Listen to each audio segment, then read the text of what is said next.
Та өөрөө хөлдөө төмсөж байгаа. Төмс чинь гэсэн. Аа? Нөгөө манай нөхрөө. Яаж тэр төмсөө гисгээцээ? Бас нэг уурладаг байсан шүү дээ. Муухай уурладаг загнаад байдаг байсан шүү дээ. Тэр мэрийга болоод ууралгаа байгаал.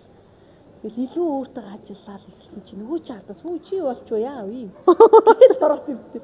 Тэр саад чинь ёстой сонсдгүй байсан байх шүү дээ. Бүр зөндөө хилдэг байсан юм байлээ шүү дээ. Айгүй гой юм хойлоо тгий инги гэж ярьдаг байсан. Нэг удаа нэг ойлгож хүн шиг сонсдгүй байсан юм. Тэгэл одоо танаас зөвлөгөө аваад нөгөө тоос сонсож үзлээ. Гоё үгээ хийж үзлээ те. Ойраа л ирж. Та өөрөө төмс байсан юм шүү. Та өөрөө хөлдөө төмсөж байгаа.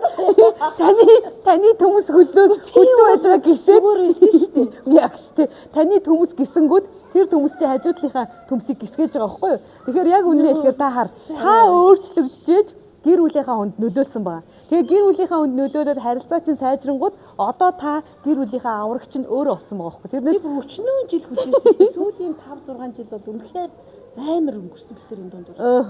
Юу хайраа ханаа гэх баг. Тэгээ баг хамаг муухайгаар л дуудалцаж.